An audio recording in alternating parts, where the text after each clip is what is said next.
시청자 여러분 안녕하십니까? 가장 빠른 종합 뉴스큐 시작합니다. 여당인 더불어민주당의 대선 후보 이재명 후보 공개적으로 당과 정부를 질타하기 시작했습니다. 선대위 구성을 놓고서 신경전을 이어가고 있는 국민의힘 후보 캠프 측과 당 대표 측 간의 갈등이 수면 위로 올라왔습니다. 넉 달도 남지 않은 대선, 후끈 달아오르고 있는 대선 전국 상황부터 알아보겠습니다. 주말 동안 1차 민생 탐방을 마쳤죠. 이재명 후보가 오늘 공개석상에서 당과 정부를 동시에 질타했는데요. 본격적인 차별화 행보에 나섰다는 분석입니다. 네, 국민의힘에서는 선대위 구성을 둘러싼 당내 갈등이 표면화한 가운데 윤석열 후보는 김종인 전 비대위원장에게 선대위 합류를 공개 요청했습니다. 국회 취재기자 연결합니다. 송재인 기자. 네, 국회입니다. 네, 먼저 이재명 후보 오늘 선대위 회의에 참석을 했는데요. 당과 정부를 비판하면서 동시에 대립각을 세웠죠. 네, 그렇습니다. 이 후보는 지난 주말과 휴일 1차 민생 탐방을 마치고 주재한 선거대책위원회 회의에서 당정을 공개적으로 질타했습니다. 지역 민심을 들어보니 서민들이 유용하게 쓰는 지역화폐 예산을 왜 삭감하느냐는 불만이 많았다며 홍남기 경제부총리를 콕 집어서 따뜻한 방안의 책상에서 정책 결정만 할 게 아니라 현장에서 국민 고통을 체감해봐야 한다고 꼬집었습니다. 민주당 역시 현장의 어려움에 기민하게 움직이는 게 부족하다며 쓴소리를 했는데 들어보겠습니다. 우리 국민들께서 더불어민주당에 대해서 정말로 큰 기대를 가지고 압도적 다수 의석을 확보해 주셨습니다. 그런데 지금은 그 높은 기대만큼 실망으로 변질되고 있는 느낌을 제가 지울 수가 없습니다. 이 후보는 그러면서 약속한 건 반드시 지킨다는 걸 보여줘야 한다며 위성정당 방지를 위한 법 개정을 주문했습니다. 이 후보의 이 같은 당정 공개 비판은 지지율이 정체하는 상황에서 차별화로 돌파구를 마련하려는 의도로 분석됩니다. 이 후보는 또 국민의힘 윤석열 후보를 향해 내년에 자영업자 손실보상 50조 원을 투입하겠다는 게 당선되면 해준다는 식의 속임수가 아니라면 지금 당장 전 국민에게 소비 쿠폰을 지급하는 방안을 당대 당으로 협의하자고 압박했습니다. 이 후보는 이후 e스포츠 발전을 위한 민주당 국회의원 모임 창립총회에 참석해 국군체육부대 e스포츠 창단을 제안하면서 오늘도 2030 공약 행보를 이어갔습니다. 네, 국민의힘 윤석열 후보는 김종인 전 위원장에게 선거대책위원회 합류를 요청했군요. 네, 그렇습니다. 윤석열 후보는 오늘 오전 김종인 전 위원장의 출판기념회에 참석해 선대위 합류를 공개 요청했습니다.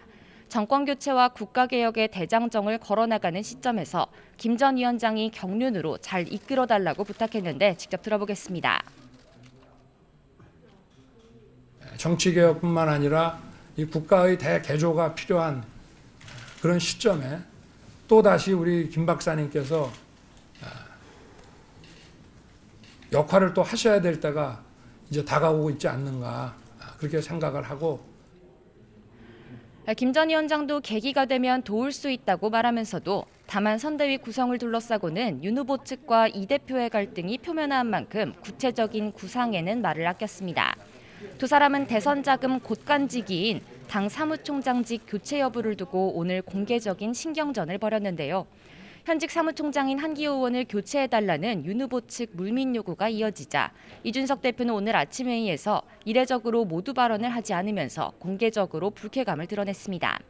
윤석열 후보 역시 일정을 이유로 오늘 아침 회의에 참석하지 않으면서 갈등이 표출됐는데요. 이런 가운데 윤 후보는 오늘 이철희 정무수석을 통해 문재인 대통령의 후보 선출 축하난을 받았습니다. 문 대통령은 자신도 대선을 2번이나 치러보니 체력 관리가 중요하다는 당부 인사를 전했고 윤 후보는 이번 대선에서 엄정한 중립을 지켜달라는 뼈 있는 말을 남겼습니다. 네, 예산 전국 상황도 짚어보겠습니다. 오늘도 전 국민 방역 지원금을 둘러싸고 여야 갈등이 예상된다고요? 네, 그렇습니다. 민주당은 지금 진행되고 있는 행정안전위원회 전체 회의에서 전 국민 방역 지원금이 담긴 내년도 예산안에 대한 의결을 시도한다는 계획입니다. 민주당은 앞서 방역 지원금이란 이름으로 이재명 후보가 띄운 전 국민 지원 추진을 공식화하면서 예산 증액을 요구했지만 야당과 정부는 반대 입장을 분명히 했는데요. 오늘 회의에서도 국민 개개인의 방역을 재정적으로 지원해야 한다는 민주당 주장에 국민의힘과 정의당, 정부는 일제히 반대하면서 공방이 오가고 있습니다. 발언이 마무리되는 대로 민주당이 예산안 의결을 시도하면 국민의힘은 불참한다는 방침입니다. 다만 오늘 행안위에서 예산안이 통과하더라도 예결위 전체 회의를 비롯한 절차가 남은 만큼 전국민 지원금을 둘러싼 여야의 줄다리기는 계속 이어질 전망입니다. 지금까지 국회에서 YTN 송재인입니다. 대장동 의혹을 수사하고 있는 검찰은 남욱 변호사와 과거 성남도시개발공사 전략사업실장을 지냈던 정민용 변호사를 잇따라 다시 불러 조사하고 있습니다. 다만 화천대유 대주주 김만배 씨는 또다시 조사에 응하지 않아서 이른바 50억 클럽 등 윗선 로비 의혹 규명에 갈 길이 바쁜 수사팀의 고민을 깊게 하고 있습니다. 취재기자 연결합니다. 나혜인 기자. 네, 사회부입니다. 네, 김만배 씨가 또 소환에 불응했습니까? 네, 서울중앙지검 전담수사팀은 오늘 오후 구속된 김만배 씨와 남욱 변호사를 구치소에서 불러 조사할 계획이었지만 남욱 변호사만 출석했습니다. 김 씨는 건강상의 이유를 들어 출석에 응하지 않은 것으로 파악됐습니다. 김 씨는 지난 10일과 11일에도 연겁 후 검찰 소환에 불응했습니다. 검찰은 일단 남욱, 정민용 변호사를 상대로 배임, 뇌물 혐의와 당시 성남시 윗선과의 연결고리를 추궁할 것으로 보입니다. 특히 오늘 오전 검찰에 출석한 정민용 변호사가 검찰청에 출석한 건 지난 4일 새벽 구속영장이 기각된 뒤 11일 만에 처음입니다. 정 변호사는 대장동 개발 당시 성남도시개발공사에서 전략사업실장으로 일하며 사업자 선정 실무를 담당했던 인물로 검찰은 정 변호사가 남욱 변호사의 소개로 공사에 들어가 화천대유 세력에 특혜를 주고 그 대가로 사업 투자금을 빙자한 뇌물 35억 원을 받았다고 의심해왔습니다. 네, 구속된 피의자들은 일주일 안에 재판에 넘겨야 하는 거죠. 네, 김만배 씨와 남욱 변호사의 구속 기한은 오는 22일까지입니다. 꼭 일주일 남았는데 그 안에 기소하지 못하면 풀어줘야 합니다. 기소한 뒤에도 추가 수사를 이어갈 수 있지만 이들의 공소장이 구속영장 내용과 별반 다르지 않으면 정치권에서 제기되어온 특검 도입론에 더욱 불이 붙을 가능성이 큽니다. 검찰은 앞서 구속영장에 적었던 배임 액수와 공범 관계를 다듬고 윗선 관여 여부와 정관계 로비 의혹의 실체를 밝혀야 하는 숙제를 안고 있습니다. 검찰은 김만배 씨가 대장동 사업 당시 정관계 로비 역할을 담당하며 성남시 의회 등을 상대로 활발히 움직였다고 이미 구속영장에 적시했습니다. 하지만 최윤길 전 의장 등 로비 대상으로 지목된 인물들은 지금껏 한 번도 조사받지 않았습니다. 화천대유에서 큰 돈을 받았거나 받기로 약속했다는 이른바 50억 클럽 인사들도 마찬가지입니다. 황무성 전 성남도시개발공사 사장 사퇴 외압 의혹에 얽힌 당시 성남시 윗선을 향한 수사 역시 지지부진한 모습입니다. 검찰 관계자는 일단 의혹 당사자들의 소환 조사는 적절한 시점이 되면 진행할 거라는 원론적인 입장만 전했습니다. 다만 혐의 하나를 입증하는 데도 상당한 근거 자료들이 필요하고 누군가를 불러 조사하려 해도 충분한 사전 수사가 필요하다며 여전히 시간이 더 걸릴 수 있다는 뜻을 내비쳤습니다. 지금까지 사회부에서 전해드렸습니다. 이재명 더불어민주당 대선 후보가 오늘 특검 논란과 관련해서 현재 검찰의 수사가 미진하다며 검찰이 제대로 안 하면 특검을 갈 수밖에 없다고 했습니다. 또 당과 정부도 앞서 전해드린 것처럼 공개적으로 비판하면서 현 정부와의 차별에 나선 모습인데요. 선대위 공보단의 수석 대변인을 맡고 있는 고용진 의원 연결해서 자세한 이야기 들어보겠습니다. 의원님 나와 계시죠? 네네, 안녕하십니까? 네, 안녕하십니까? 오늘 이재명 후보가 다시 한번 특검 수용 의지를 밝혔습니다. 어떻게 이해하면 되겠습니까? 오늘 이재명 후보께서 하신 말씀도 예. 그동안 했던 그 원칙적인 얘기를 반복한 것이고요. 예.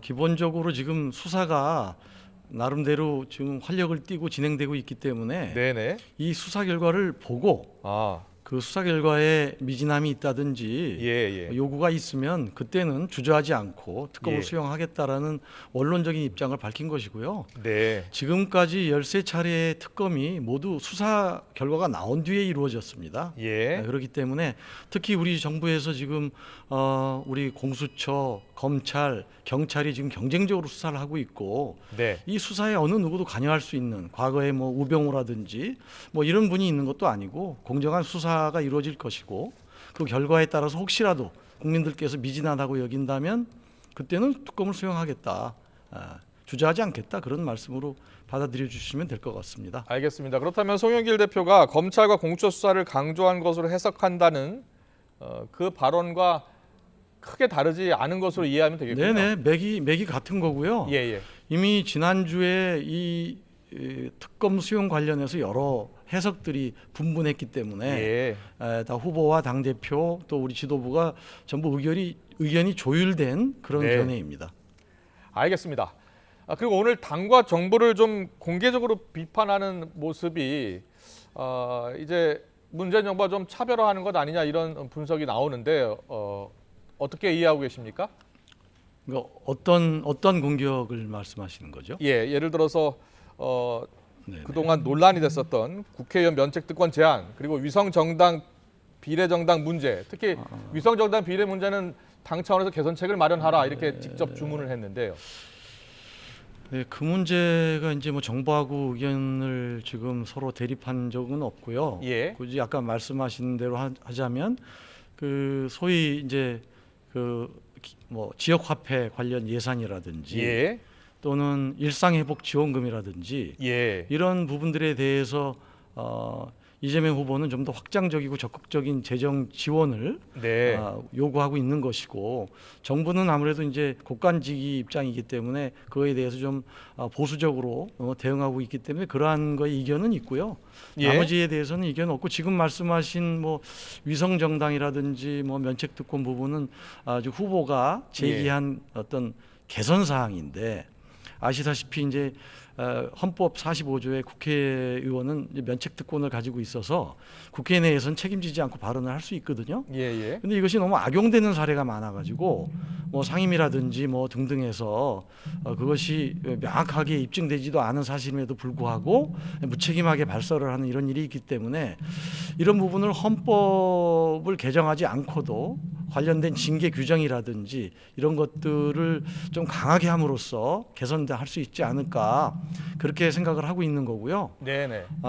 그리고 위성정당 문제는 뭐 후보께서 강력히 당에 요구를 하셨습니다. 정개특위에서 예. 이걸 다룰 때 정개특위에서 논의할 때 이 사안을 반드시 넣어서 좀 개선해달라. 아시다시피 지난 20대 국회 때 말미에 선거법을 개정하면서 우리가 여러 변화가 있었는데 이것을 악용을 해서 우리 또 국민의힘에서 위성정당을 만들었고 또 우리 당도 그것에 또 쫓아서 같이 위성정당을 만든 그런 역사가 있지 않습니까? 예. 그래서 이것은 원래 선거법 취지에 맞지 않다. 그래서 소수 정당을 배려하고 육성하는 그런 선거법의 정신 그대로 한번 다시 개정을 잘 해보자라는 후보의 요구이고 더불어민주당은 국민의힘하고 정개특위에서 논의를 할 때 현재 기본 그 의제로는 안 들어가 있거든요. 네. 그래서 이거를 넣어서 협의를 하겠다라는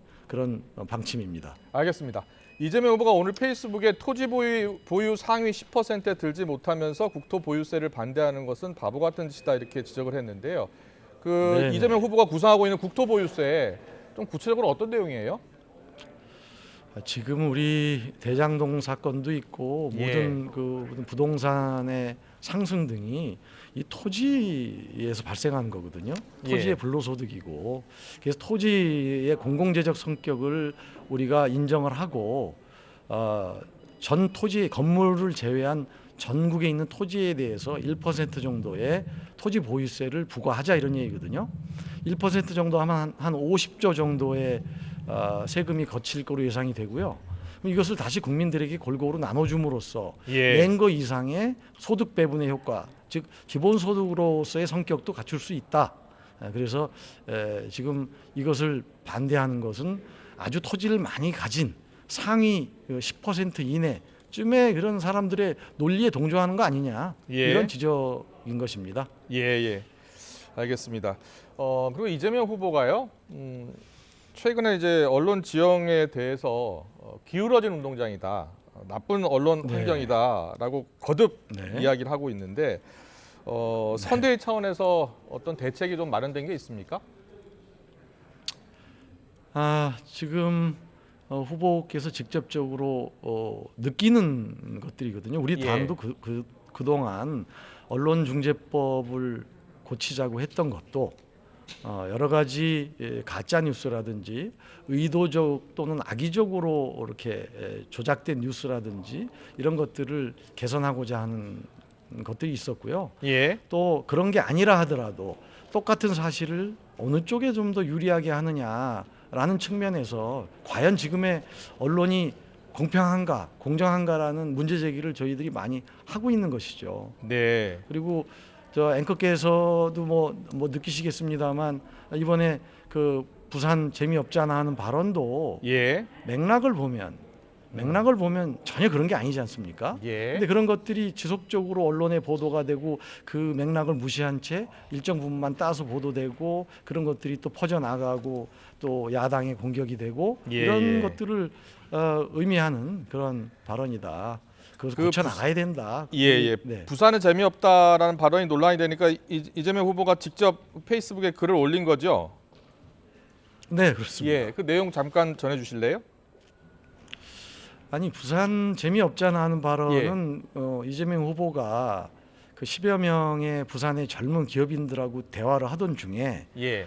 부산의 인재들이 다 인재를 육성을 해도 다 서울로 빨려가고 예. 그렇게 돼서 악순환이 계속됨으로 인해 가지고 그런 부산의 어떤 현실이 그렇게 좋지 않잖아 하는 발언이거든요. 네네. 그게 무슨 엔조이하는 그런 개념이 아니라는 거 앞뒤 맥락 조금만 봐도 다 알 수 있는 건데 예, 언론에 예. 그렇게 보도가 되고 있습니까? 예. 그렇게 보도 안 되고 있잖아요. 예. 그리고 또 뭐 여러 가지 또 그냥 이런 기울어진 운동장이 계속 된다고 그러면 사실과 전혀 다른 얘기들이 부풀려져서 특정 진영이라든지 특정 후보에 불리하게 될 수 있는 그런 가능성이 높기 때문에 이런 부분들에 대해서 후보가 지적하고 이의 개선을 위해서는 언론이 바뀌어지면 좋지만 또 우리 국민들 각 개인이 또 우리 지지자들이 여러 가지 진실을 알리는 데 다 나서 달라 이런 어떤 부탁의 말씀까지 그렇게 한 것이다. 저는 네.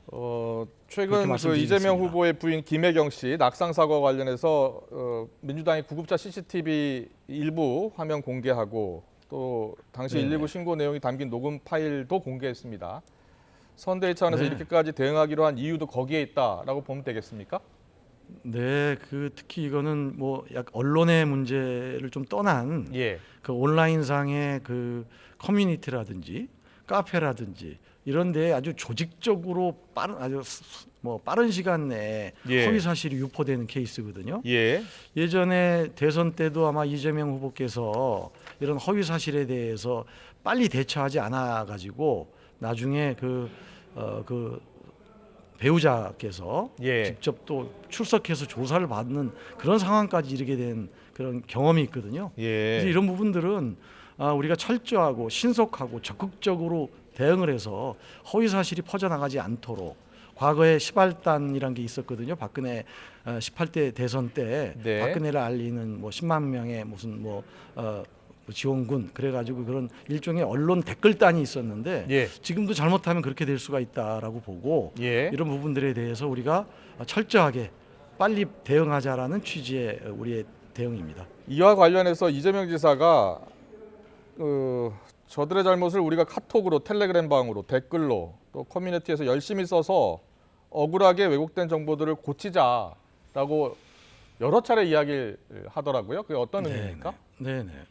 조금 아까 제가 말씀드린 바와 같습니다. 지금 언론의 지형이 저희들한테 그렇게 우호적으로 보도되고 있지 않다는 저희들의 문제 인식이 있고요. 예. 그다음에 이런 부분들은 의도적으로 조직된 어떤 집단들에 의해서 이게 퍼날라질 수 있기 때문에 예. 이런 부분들에 대해서는 우리가 적극적으로 대처하고 예. 그것을 국민들이 진실을 알리려는 노력을 계속 해줘야 된다. 네. 언론을 통해서 하는 데는 우리가 지금 한계가 있다고 느끼는 거 아니겠습니까? 네. 그래서 좀 더 뭐 카톡이 됐든 자신의 무슨 뭐 메신저가 됐든 이런 걸 통해 가지고 부지런히 좀 진실을 알려달라는 그런 부탁의 말씀인 거죠. 그렇군요. 지금 더불어민주당에서는 여러 가지 논란과 관련해서 경찰에 지금 수사도 요청한 상황이잖아요.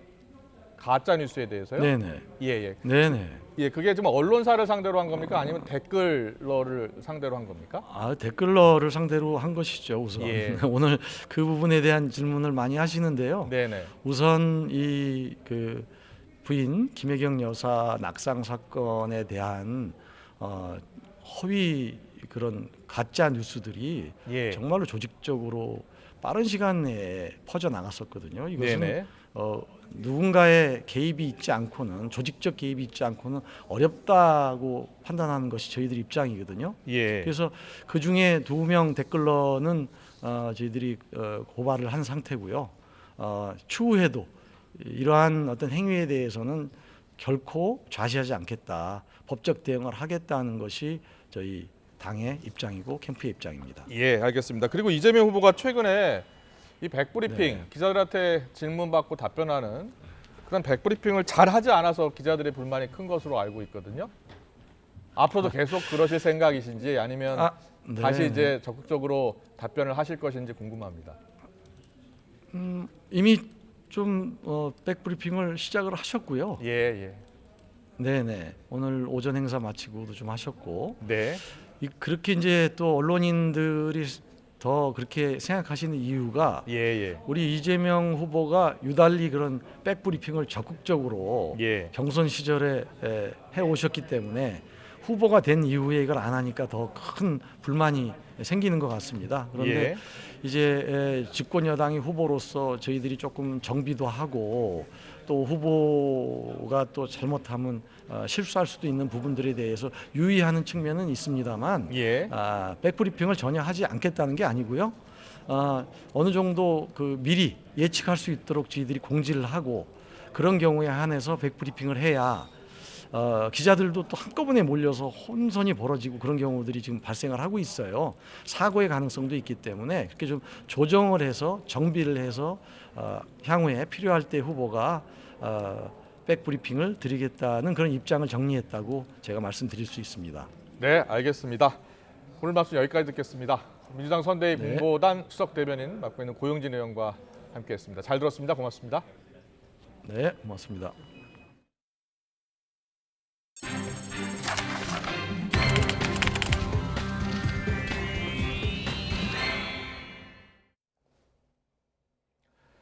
성추행 피해와 2차 가해로 고통받다 극단적인 선택을 한 고 이해람 중사 사건이 일어났을 즈음에 공군에서 또 다른 여부사관이 비슷한 사건으로 극단적인 선택을 한 사실이 뒤늦게 드러났습니다. 게다가 공군이 성추행 사건임을 알고도 사건을 축소하고 은폐하려 했다는 의혹도 제기되고 있습니다. 취재기자 연결합니다. 신준명 기자.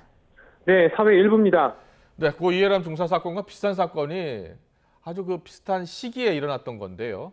공군이 그렇다면 성추행 사실을 알고도 이 사건을 은폐하려 한 겁니까? 네, 그렇습니다. 공군 제8전투비행단 소속 여하사 A씨가 극단적 선택을 한 건 지난 5월 11일입니다. 고 이해람 중사가 상관의 성추행을 견디다 못해 극단적인 선택을 하기 열흘 전입니다. 당시 공군은 A 하사의 사망에 대해 보직 변경으로 인한 업무 과다, 코로나19로 민간보다 통제되는 군대의 삶 등으로 사망한 것으로 추정된다며 한 달 만에 변사 사건을 종결하고 순직 처리했습니다. 그런데 군인권센터는 군사경찰이 부서상관 이모준이가 A 하사를 성추행한 사실을 파악하고도 수사 결과에 담지 않았다고 주장했습니다. 군사경찰이 사건 이틀 전 이준이가 A 하사를 불러내 만난 사실을 파악하고 5월 21일 이준이를 불러 피해자와의 관계 등을 조사했다는 게 군인권센터의 설명입니다. 이준이는 당시 지난 3월부터 4월 사이 2차례에 걸쳐 A 하사의 볼을 잡아당기는 등 성추행했다고 자백했습니다. 군경찰은 이준이가 A 하사의 숙소를 홀로 방문하고 음식을 사주겠다며 집 근처에 간 것도 최소 7차례에 달한다는 사실도 파악했습니다. 또 업무와 관련 없는 SNS 메시지와 전화도 자주 걸었던 것으로 조사됐습니다. 하지만 공군은 사건 당시 A 하사의 집 방범창을 무단으로 뜯고 들어간 이준이와 대대 주임원사에게 공동재물손괴와 공동주거침입, 주거수색 혐의만 적용해 지난 7월 재판에 넘겼습니다. 이후 지난 8월에 이준이를 군인 등 강제추행 혐의로 입건하고 2달이 지난 뒤에야 기소했는데 고 이해람 중사 사건 논란이 잠잠해지길 기다린 뒤에 은근슬쩍 성추행 혐의를 추가했다는 게 군인권센터의 주장입니다. 거짓말을 둘러대며 유가족에게 강제추행 사실을 수사 과정에서 인지하였음을 숨기고 사건을 축소, 은폐하여 주거 침입 등만 기소하였다가 뒤늦게 슬그머니 강제추행권을 입건하는 것이다. 군인권센터의 의혹 제기에 공군 측은 사실관계를 확인하고 있다면서도 아직 구체적인 입장은 밝히지 않고 있습니다. 지금까지 사회 일부에서 YTN 신준명입니다. 병무청의 홍보 영상이 때 아닌 논란에 휩싸였습니다. 시대착오적이다, 성별 선입견을 심어준다, 비판 일색이었는데요. 어떤 내용이었길래 이런 비판이 나온 걸까요? 직접 확인해 보겠습니다. 사실 너네도 알겠지만 나 몸무게 때문에 4급 받았었잖아. 그래도 현역으로 갔다 와야 내 성격이 허락할 것 같아서. 네, 친구에게 듣는 군생활 이야기라는 제목의 홍보 영상인데요. 20대 청년 3명이 술 한잔 기울이며 군생활에 대해 얘기하는 설정이었습니다. 그런데 예상치 못한 대사가 비판을 불러일으켰습니다. 군대라도 다녀와야 어디 가서 당당하게 남자라고 얘기하고 다니지. 네, 들으신 것처럼 군대라도 다녀와야 남자라고 얘기하고 다닌다. 바로 이 발언에 누리꾼들의 비판이 쏟아졌습니다. 몸이 아파서 군대를 못 간 사람은 남자가 아닌 거냐, 성별 선입견을 국가가 심어준 걸 모자라서 현역과 공익을 갈라치게 하려 하고 있다. 이런 비판이 이어졌습니다. 시대착오적 홍보 영상이란 문매에 병무청은 진화에 나섰습니다. 병무청은 본래 취지와 달리 논란이 된 데 유감을 나타내면서 문제 소지가 있는 부분을 수정하겠다고 했습니다. 사실 병무청이 홍보하려 했던 건 슈퍼 힘찬이 프로젝트였습니다. 4, 5급 판정을 받은 사람이 현역 입대를 원하면 병무청이 치료 비용을 지원하는 사업이었는데요. 하지만 성별과 군대에 관한 선입견을 드러내는 시대착오적인 대사를 쓰면서 도리어 2030 세대의 분노만 키운 겁니다. 군대를 알리려 한 홍보물이 오히려 누리꾼들의 비판을 받은 건 이번 사례뿐만이 아닙니다. 올봄 국방부가 발표했던 새 군가 기억나십니까? 정체불명의 영어 가사가 번복된 노래라는 비난이 쏟아졌었는데요. 어떤 내용인지 잠시 들어보고 오겠습니다.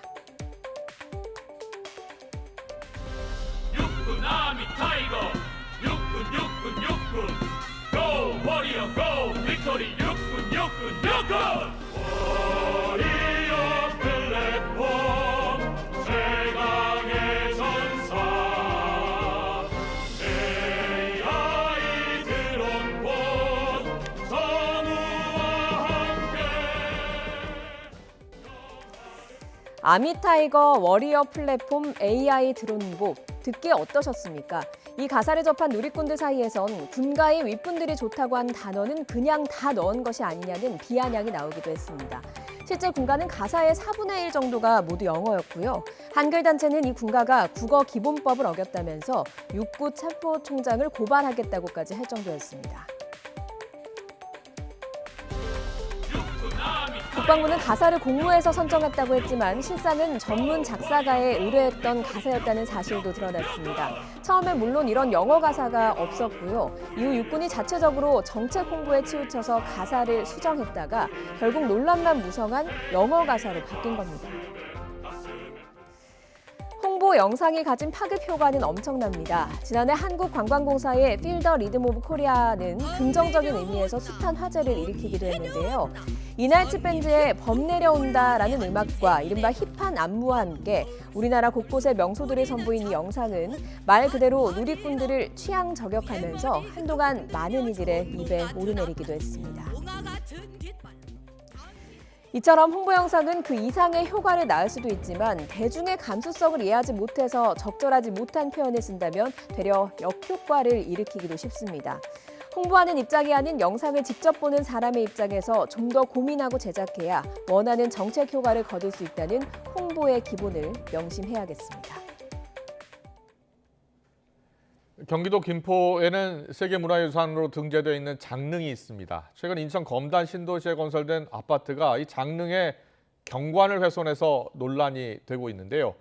문화재청과 지자체, 건설사가 서로 책임을 미루는 사이에 입주민들의 피해만 커지고 있다는 소식, 현장에 나가 있는 취재기자 연결해 들어보겠습니다.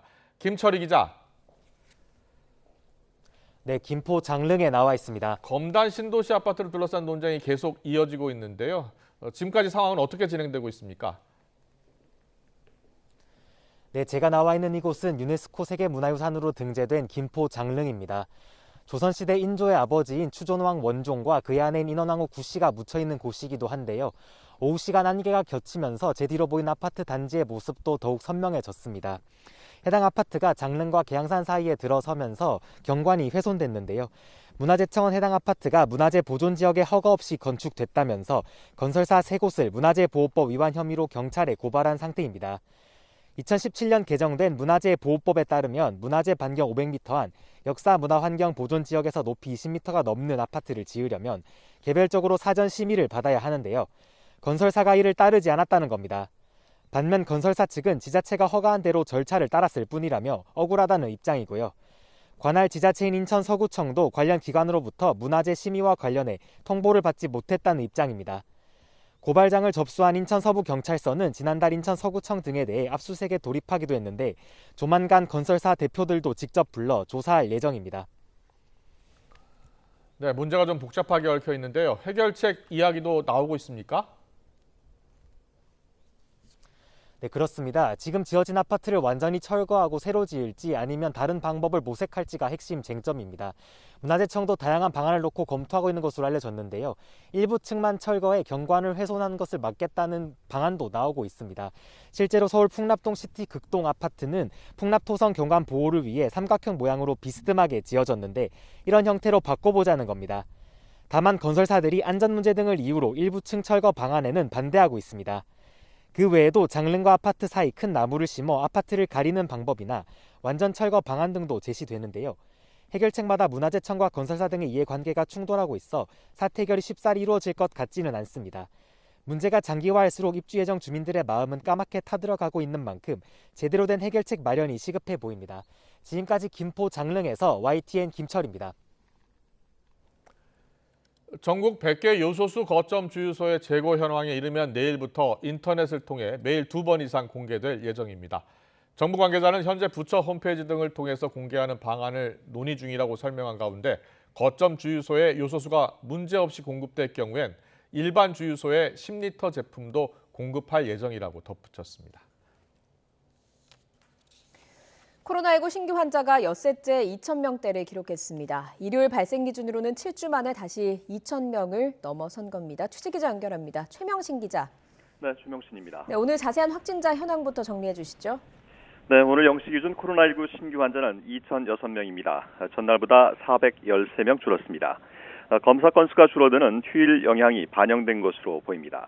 하지만 일요일 발생 기준으론 추석 연휴 직후였던 지난 9월 27일 2,381명 이후 7주 만에 다시 2,000명을 넘어섰습니다.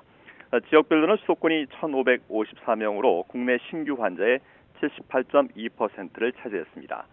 코로나19 관련 사망자는 12명이 늘었고 위중증 환자는 12명 줄어서 471명입니다. 확산세가 이어지면서 중환자 병상과 의료진 확보가 시급한 과제로 떠올랐습니다. 현재 수도권 중환자 병상 10곳 가운데 7곳 이상이 이미 사용 중인데요. 서울의 경우 중환자실 가동률이 78.6%를 기록했습니다. 인천은 78.5%, 경기는 73%입니다.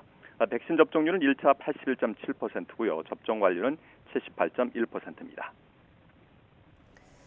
네, 오늘부터 백신 추가 접종, 부스터샷이 50대까지 확대되죠. 네, 오늘부터 기본 접종을 완료한 지 6개월이 지난 50대도 화이자나 모더나 백신으로 추가 접종을 받을 수 있습니다.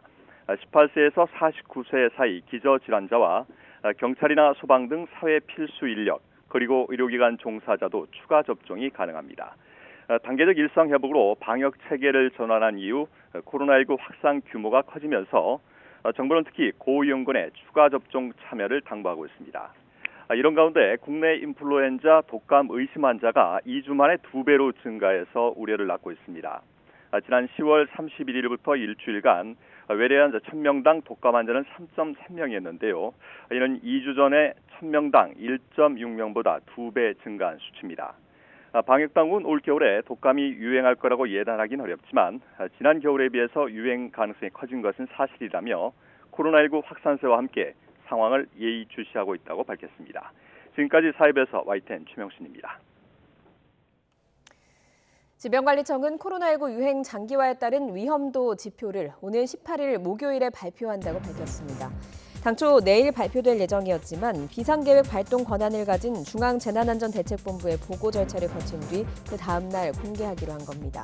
위험도 평가 기준에는 위중증 병상 가동률과 확진자 규모, 코로나19 양성률 등 여러 방역 지표가 종합적으로 포함됩니다. 단계적 일상 회복 이후 소상공인의 매출이 코로나19 이전 수준을 회복했다는 조사 결과가 나왔습니다. 한국신용데이터 데이터 포털은 위드 코로나 시행 첫 주 전국 소상공인 평균 매출은 지난해 같은 주간보다 10.4% 늘었습니다. 반면 외식업은 2년 전 같은 기간에 비해 3.1%가 줄어서 여전히 회복하지 못했고, 특히 뷔페 식당은 2년 전보다 33.8% 감소한 것으로 나타났습니다. 대학 수학능력시험이 사흘 앞으로 다가왔습니다. 시험이 치러지는 고사장은 방역을 위해서 만반의 대비를 다하고 있습니다. 수능 문제지와 답안지도 경찰의 경호를 받으면서 전국 86개 지구로 이송하기 시작했습니다. 신현준 기자입니다. 자가격리자들이 수능 시험을 치르는 별도 시험장입니다. 한 교실에 4명씩 시험을 치르는데 격리자 급증에 대비해 최대 7명까지 시험을 볼 수 있도록 준비했습니다. 같은 자가격리 대상자라도 증상 유무에 따라 서로 다른 시험실을 이용합니다. 일반 시험실에는 자가격리 대상자 중 증상이 없는 학생들이 배치가 되고, 별도 시험실에는 그 학생들 중에 체온이 높거나 기침 등 유증상자들이 시험을 치르게 됩니다. 감독관들도 유증상 별도 시험실은 전신을 감싸는 레벨 D급 방호복을, 무증상 시험실은 가운 형태의 5종 보호구를 착용합니다. 자가격리자를 위한 이런 별도 시험장은 전국에 112곳, 최대 3,099명까지 시험을 치를 수 있습니다. 확진 수험생을 위해선 병원과 생활치료센터 31곳에 383 병상이 마련됐습니다.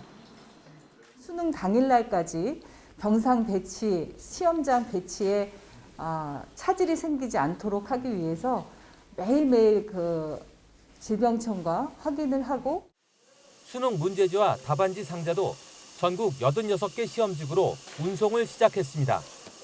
경찰 호송을 받으며 옮겨진 문제지는 시험 전날까지 철저한 경비 속에 보관합니다.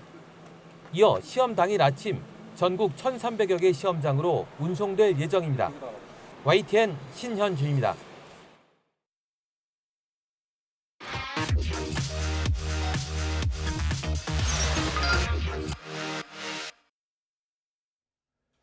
네, 대선 전국을 포함해서 정치 현안 자세히 짚어보는 여야 반장 큐 시간입니다. 더불어민주당 이재명, 국민의힘 윤석열 대선 후보, 국민 속으로 들어가는 행보 본격화하기 시작했죠. 대선이라는 이벤트의 주연이라고 할 수 있는 후보들의 행보 못지않게 조연들에 대한 관심도 뜨겁습니다. 정치부 이정미 기자와 함께 짚어보겠습니다. 어서 오세요. 어서 오십시오. 네, 안녕하세요. 대선 주자들 이제 본격적인 행보 시작했습니다. 다 모두 국민 속으로 안으로 들어가서 국민 대접 접촉면을 더 넓히고 있는 그런 지금 상황이죠? 네, 그렇습니다. 예. 여야 후보가 이제 확정이 됐으니까 이 후보들도 조금 더 민심을 잡기 위해서 국민 속으로 들어가는 분위기입니다. 네. 그래서 첫 번째 키워드, 대선 후보와 국민 사이라고 뽑아봤습니다. 이재명 후보는 주말에 거제 캠핑장에서 시민들과 함께 캠핑을 했고요. 예. 윤석열 후보는 어제였죠. 한국 시리즈 야구 경기를 직관이라고 하더라고요. 가서 네. 관람을 했습니다. 이 국민 사이로 들어간 대선 후보 화면으로 먼저 준비해봤습니다.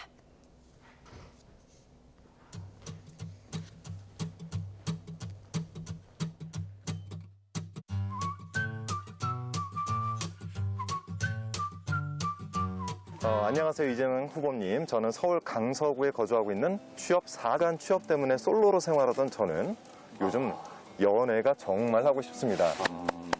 이걸 어떻게 해결해 주지? 저도 얼마나 고생했는데 결혼한다고. 처음에 어떻게 만나셨습니까? 저요? 네. 그것만 어디서 만나셨어요? 제 아내가 절대로 말하지 말라고 그랬는데. 아, 그래요? 롯데 호텔 커피숍. 아, 다행이네. 커피숍? 잠시. 네. 커피숍까지만 가신 거죠? 커피숍 안에서. 아, 네네. 안에서 왜 그 옛날에 그 딸랑딸랑 그 김혜경님 찾으시는 분들이 예전에 오늘 그래요. 손님들을 모셔볼까 싶은데. 네, 반갑습니다. 자, 어서 오세요. 반갑습니다. 그러면 지금 현재는 부부신 건가요? 아닙니다. 아직. 아직 부부는 아니신데. 아직 모릅니다. 계획은 있는데 아직 모릅니다. 그 영상 통화로 어떻게 해볼까 그랬는데 지금 꼬매가지고 왜 이렇게 꼬매가지고 안 돼. 여기 이쁜 마눌님이라고 적혀. 이쁜 마눌님. 여보세요? 네, 접니다. 네. 아니 이게 아직도 날짜를 안 잡았답니다. 이게 알 수가 없는 퍼플이에요. 자기 그렇게 강요하지 마세요. 그럼 꼰대 같아요.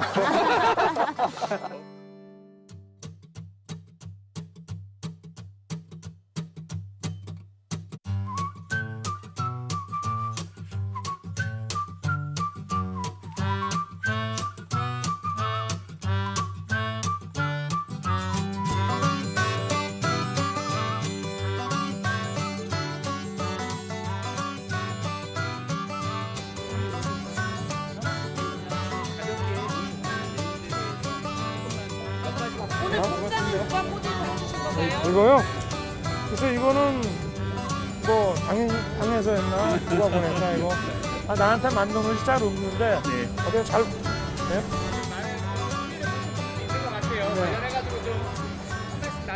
지금 뭐 안타가 나온 모양인데 빨리 가서 좀 봅시다. 오늘 요 정도만 하겠습니다. 네. 저희 선대위는 이제 조금 시간이 걸리니까 잘 진행되고 있으니까 지켜보시고 오늘 우리 같이 야구를 관람합니다.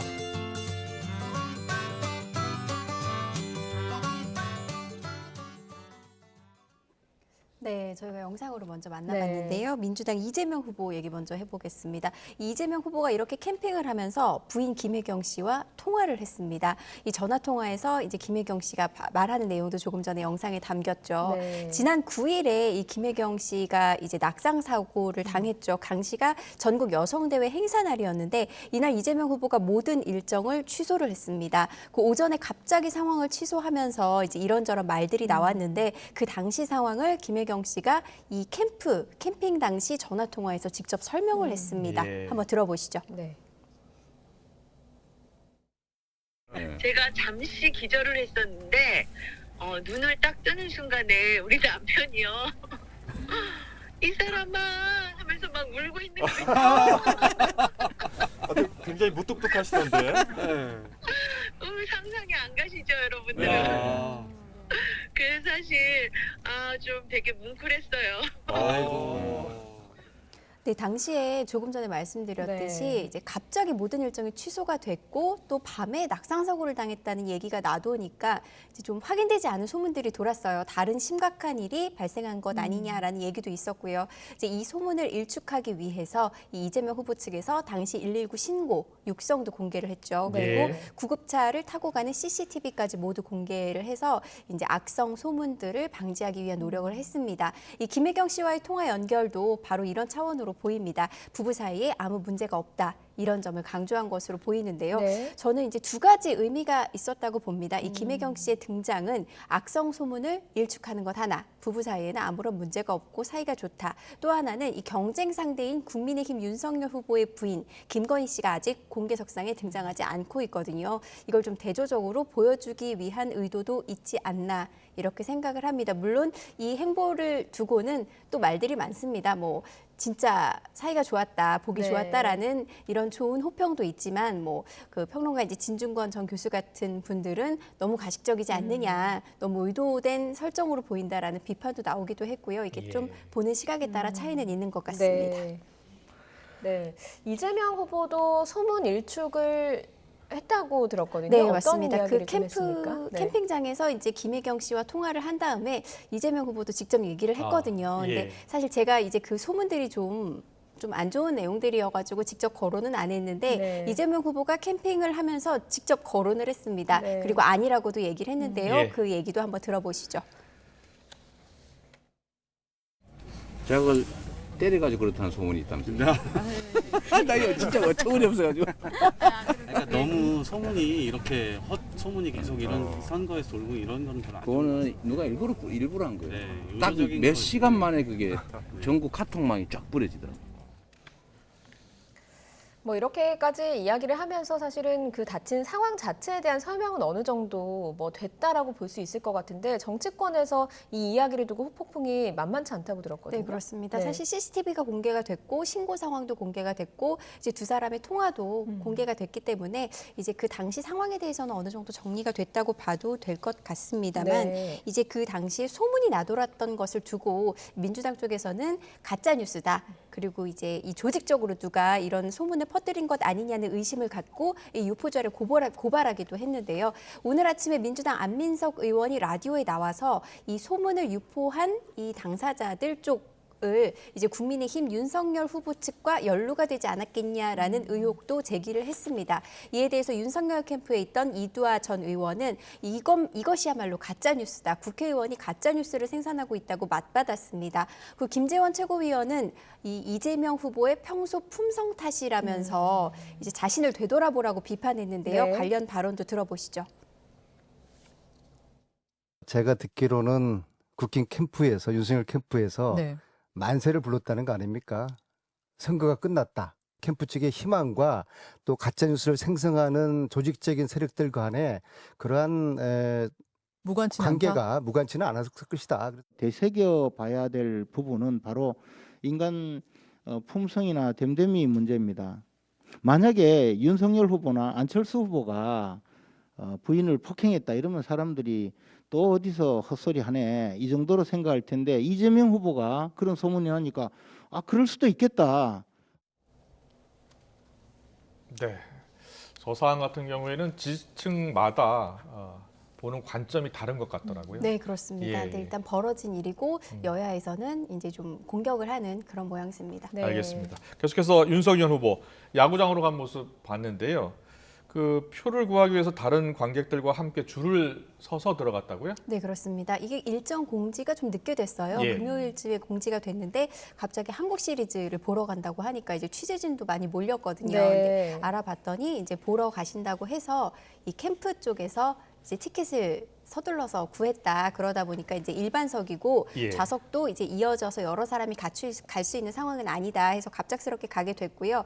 또 이때 혹시 부인 김건희 씨가 함께하지 않을까라는 기대가 없었던 건 아닙니다만 네. 이 캠프 쪽에서는 계속 아직은 공개석상에 등장할 때는 안 됐다고 판단을 하고 있는 것 같았습니다. 예. 그래서 윤석열 후보 혼자서 야구장에 갔는데 아까 보셨죠? 윌리를 찾아라. 다른 시민들과 함께 긴 줄을 서서 이제 기다렸다가 잘 입장을 보이더라고요. 네, 그런데 이제 워낙 이제 키도 크고 이제 체격도 있다 예. 보니까 또 이제 점퍼를 입고 갔는데 점퍼 색깔이 또 좀 눈에 띄는 색깔입니다. 그래서 눈에 바로바로 띄긴 하는데요. 네, 그래서 혼자 이제 가서 줄을 섰고 그리고 이제 입장하는 문도 따로 안내를 했다고 하는데 이제 똑같이 가겠다 이런 네. 행보를 강조를 했습니다. 사실 취재진도 난감을 했습니다. 야구 관람을 간다는데 야당의 후보가 가면 사실 정치부 촬영 기자나 취재 기자도 가서 취재를 해야 되거든요. 그렇죠. 네. 하지만 이게 다 들어갈 수 없는 상황이어서 이제 방송사 촬영팀을 뭐 한두 팀으로 조정해서 가보자라고 해서 이제 저도 직접 조율을 좀 해보려고 했는데 윤 후보 측에서 주변에 민폐가 될 수 있다. 이 야구를 관람하는 이 관람객 입장에서는 이 야구를 보는 것에 방해받는 게 또 예민할 수 있다라고 해서 이제 좀 여러 논의를 거쳤고요. 그래서 마지막에는 근접 촬영을 하지 않기로 했다가 그날 아침에 최소한으로 출입하는 것으로 정리가 돼서 이제 스포츠부 촬영 기자와 이제 모든 사람들이 찍은 화면이 좀 이렇게 섞인 겁니다. 네. 지금 화면을 보시면 예. 아마 이 오랜 검사 생활 탓에 윤석열 후보 입장에서는 이 권위적이라는 이 이미지가 계속 따라다녔거든요. 그래서 이 이미지를 탈피하고 국민과 함께하는 행보에 주력하는 모습으로 보입니다. 근데 이 대선 후보 특정 팀만 응원할 수는 없겠죠. 네. 뭐 특정 팀을 응원하는 걸로 알려져 있는데요. 라는 질문에 윤 후보 이렇게 답했습니다. 들어보시죠. 뭐 대전에 근무할 때는 한화, 또 대구에 근무할 때는 삼성, 광주 근무할 때는 이제 해태, 기아 그렇게 서울에 있을 때는 야구장을 오히려 자주 못 갔고 그렇게 지방 근무할 때 그렇게 많이 다녔습니다. 뭐 전국구로 야구팀들을 다 응원했다 이런 의미로 네, 보이는데 그렇습니다. 일단 주말 동안 대선 주연들이라고 할 수 있는 대선 주자들은 행보가 국민 속으로 갔는데 또 조연들에도 관심이 상당히 쏠리고 있는 상황이잖아요. 네, 그렇습니다. 이번 대선만 좀 특이한 건지 과거에도 그랬는지 제가 잘 기억은 안 나는데 이번 대선에서는 주연 못지않게 조연들이 관심을 받고 있습니다. 그래서 두 번째 키워드 주연과 조연 사이로 뽑아봤습니다. 네. 지금 국민의힘이 조금 더 그런데요. 이준석 대표 그리고 김종인 전 비상대책위원장 그리고 경선에서 탈락한 홍준표 의원까지 이 세 사람이 윤석열 후보 못지않은 관심을 받고 있습니다. 영상으로 먼저 만나보시죠. 안내드리도록 하겠습니다.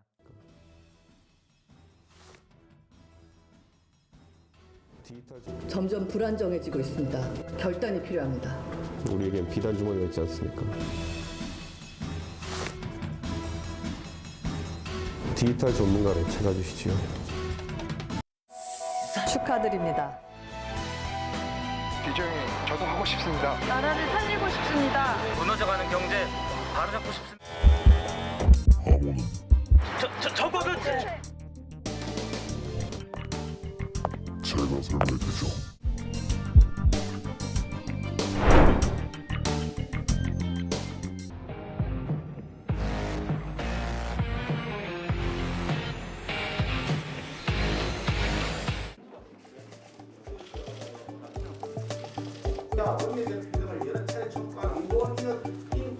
공개 발언이 없습니다. 네.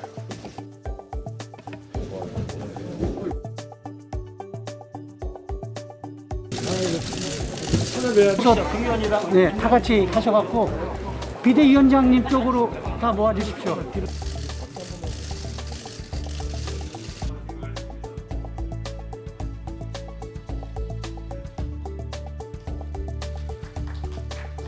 제가 자꾸 실험을 한다고 해서 우리 말씀드릴 자료를 써봤는데 그래도 우리 김종인 박사님에 관한 얘기니까 제가 뭐 실험을 좀 해도 뭐 상관없지 않겠나 싶어서 그냥 말씀드리겠습니다.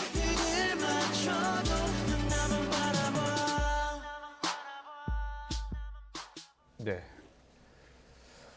김종인 전 위원장 출판 기념회 인산인해였다고 들었습니다. 그런데 지금 보니까 이재명 후보 없고 안철수 후보도 안 갔네요. 네, 지금 제가 파악한 명단으로는 국민의힘 인사들이 대부분 있었고요. 예. 그리고 이제 김종인 전 위원장과 개인적인 인연이 있는 금태섭 전 의원, 네, 그리고 김동연 전 부총리 대선 예. 후보죠. 이렇게 참석한 것으로 확인이 되고 있습니다. 이 유력 인사들이 총출동한 이유는 아마 김종인 전 위원장의 영향력 때문이겠죠. 그래서 이제 오늘 사실 현장 분위기는 대선 출정식을 보는 것 같다라는 얘기까지 나왔거든요. 네. 이제 그만큼 유력 인사들이 많이 모였고 관심이 높았다는 얘기겠죠. 김종인 위원장이 출마하는 게 아님에도 불구하고 예, 이렇게 관심 많이 받고 있는 조연입니다. 이 국민의힘 선거대책위원회 구성을 두고서 이제 윤석열 후보와 이준석 대표 그리고 김종인 전 위원장까지 3인 3색이라는 이 지적이 나오는 게 사실인데요. 예. 그래서 이 갈등 속에 아직 선대위 구성이 마무리되지 않고 있습니다. 근데 윤 후보가 오늘 축사를 통해서 이 김종인 위원장에게 잘 이끌어달라라고 말했습니다. 사실상 이 총괄 선대위원장직을 김종인 전 위원장에게 제안한 것 아니냐는 해석이 나오는데요. 이 김종인 전 위원장은 이제 행사가 끝나고 나오면서 기자들에게 후보가 결정할 일이다. 나는 아직 들은 게 아무것도 없다라고 하면서 말을 아꼈습니다. 두 사람의 발언 들어보시죠. 또 어려운 이런 정권 교체와 국가 이 개혁의 그 대장정을 이제 벌여나가는 이 시점에서 그동안에 또 쌓아오셨던 이런 경륜으로 저희들을 또 잘 좀 지도해 주시고 잘 이끌어 주시기를 부탁드리는 마음을 가지고 있습니다. 그런 계기가 되면 뭐 도와줄 수도 있고 그런 거죠. 그럼 총괄 선대위원장은 맡으실 계획이 있으신지? 나는 아직 거기에 대해서는 일체 아무것도 몰라요. 김종인 전 위원장의 입에는 상당히 조연인 만큼 주목받는 조연인 만큼 관심이 쏠리고 있는데 계기가 되면 도와줄 수도 있다. 이게 상당히 의미심장하게 들리기도 하거든요. 네, 그렇습니다. 김종인 전 위원장의 발언을 보면 조금씩 톤이 바뀌어왔거든요. 이제 후보가 결정되기 전에는 그때 가봐야 알 것 같다. 네, 라고 얘기를 했고 오늘 사실 발언은 계기가 되면 도와줄 수도 있다라는 발언은 제가 보기에는 사실 굉장히 전향적으로 말씀을 하신 걸로 보이고요. 그리고 국민의힘 당 안팎을 저희가 취재한 바로는 일단 이 선대위에 김종인 전 위원장을 총괄 선대위원장으로 원톱 체제로 꾸리는 것에 대해서는 윤석열 후보나 그리고 이준석 대표 그리고 이제 김종인 전 위원장 쪽도 크게 이견은 없는 것으로 전해지고 있습니다. 이 문제는 총괄 선대위원장 이제 아래에 당 대표가 맡게 되는 상임 선대위원장 그리고 이제 거기에 공동 선대위원장을 누구로 또 둘 것인지 그리고 이제 그 아래 실무를 담당할 본부장급을 누구로 몇 명으로 할 것인지가 관건인데 이제 저희 취재한 바로는 직능별로 이제 한 4-5명의 본부장 체제를 두는 것을 윤석열 후보 측에서 이제 이준석 대표 쪽에 제안을 한 것으로 저희가 알고 있거든요. 근데 여기에 대해서 이준석 대표가 썩 내켜하지 않는 분위기라고 합니다. 이제 이준석 대표나 김종인 전 위원장은 최소한으로 해야 된다. 선대위가 커지면 오히려 이제 통제가 안 되고 정리 안 된 메시지가 나갈 수 있기 때문에 무조건 크다고 해서 승리하는 건 아니라는 입장을 밝히고 있거든요. 그리고 이제 윤 후보 측이 직간접적으로 이제 이 대표가 임명했던 인물이죠. 한기호 사무총장. 을 비롯해서 당직자들이 일괄 사퇴를 해야 후보가 인선을 할 수 있는 영역이 더 넓어지지 않겠냐라는 의견을 제시를 하고 있다고 합니다. 이 때문에 이준석 대표가 오늘 아침에 이제 굉장히 불쾌감을 나타냈다고 하고요. 아까 이제 이준석 대표가 오징어 게임을 패러디한 이제 영상을 준비한 게 나왔는데 이제 이게 주말 상황이거든요. 이제 디지털 정당 위원회에서 윤 후보를 돕기 위한 이런 활동들을 열심히 했는데 오늘 최고위원회의에서는 아무런 발언을 하지 않았습니다. 공개석상에서도 말하지 않았고요. 회의가 끝난 뒤 나오면서 이제 기자들의 질문에 답하는 백브리핑이라는 게 있습니다.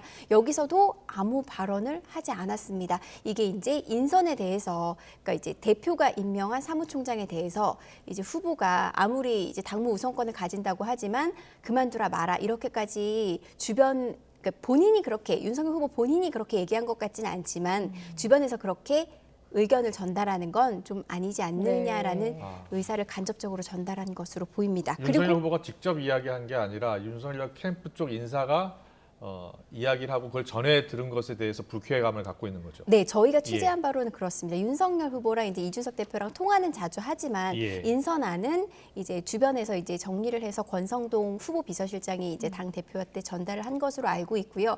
그 주변에 이제 캠프에서 도왔던 중진분들이 많이 의견을 개진하는 것으로 저희는 듣고 있습니다.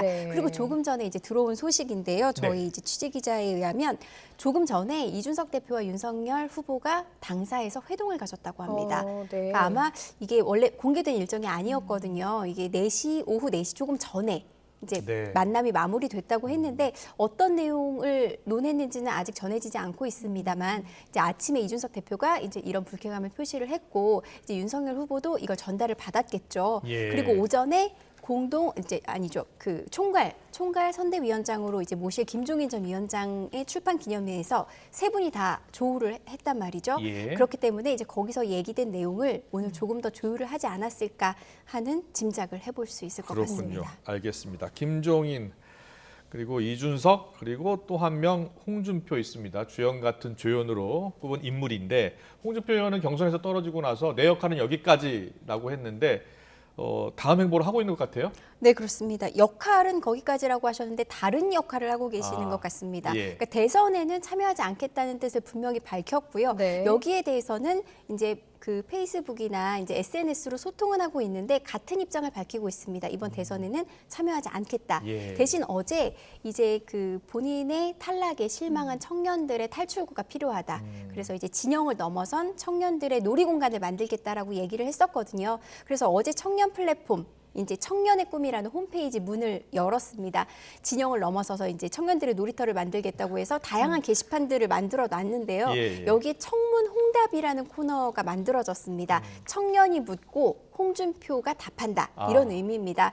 여기에 이제 청년들의 질문이 몰렸는데 실제로 이틀 동안 홍준표 의원이 대답을 하고 있습니다. 제가 몇 개를 뽑아봤는데 네, 관심이 굉장히 많더라고요. 네, 하나는 이제 어떤 청년이 이렇게 올렸습니다. 분하고 원통합니다. 경선에서 어떻게 떨어질 수가 있습니까? 여론조사에서 앞섰는데 홍준표 의원의 대답은 굉장히 짧습니다. 네, 팔자입니다. 이렇게 답을 하셨고요. 그다음 탈당 후에 대선에 출마해 주시면 안 되냐. 그리고 뭐 윤석열 후보가 뭔가 잘못됐을 때 대타로 나와줄 수 없냐라는 질문도 나왔는데 단호하게 끊으셨습니다. 안 됩니다. 안 됩니다. 네, 경선을 치렀으면 이렇게 나가면 안 된다라는 얘기도 했고요. 그리고 이제 민주당 후보 교체 가능성에 대한 질문도 나왔습니다. 이제 민주당 이재명 후보가 문제가 많지 않냐. 이제 여기는 국민의힘 지지층이 많기 때문에 이제 이렇게 보는 시각이 있겠죠. 거기서 이제 교체가 될 거라고 보진 않으시냐 했더니 홍준표 의원 교체해야지요.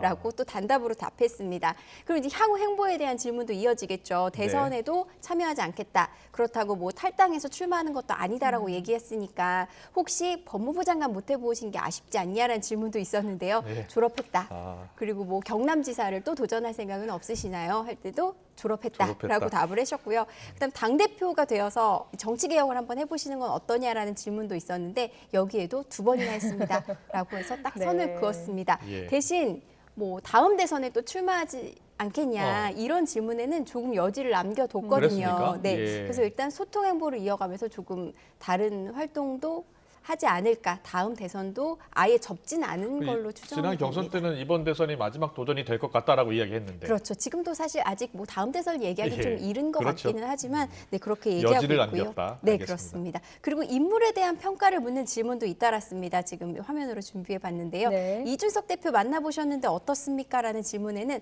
영특하고 살이 분명한 청년입니다라고 답을 했고요. 그리고 국민의당 안철수 대표에 대한 질문에는 the good friend, 좋은 친구다라고 답을 했고 이제 홍준표 의원을 도왔던 분이죠. 최재형 전 감사원장에 대해선 겪어보니 훌륭한 분이다. 그리고 오세훈 서울시장은 어떻게 지냅니까? 했더니 잘 지냅니다라고 답을 했습니다. 상당히 짧네요. 네, 굉장히 짧은데 요즘 2030에게는 굉장히 임팩트 있는 답변인 것 같습니다. 네, 어제죠. 어제 홈페이지 문을 열었는데 어제 질문에도 이제 상당한 답들이 나왔고요. 오늘 제가 들어가 봤더니 질문이 어마어마하게 많이 올라오고 있습니다. 이렇게 답을 하니까 또 이 답을 듣기 위한 2030들의 약간 재미 섞인 질문도 올라오고 있고요. 앞으로 이제 청년과의 소통 행보도 좀 기대해 볼 만합니다.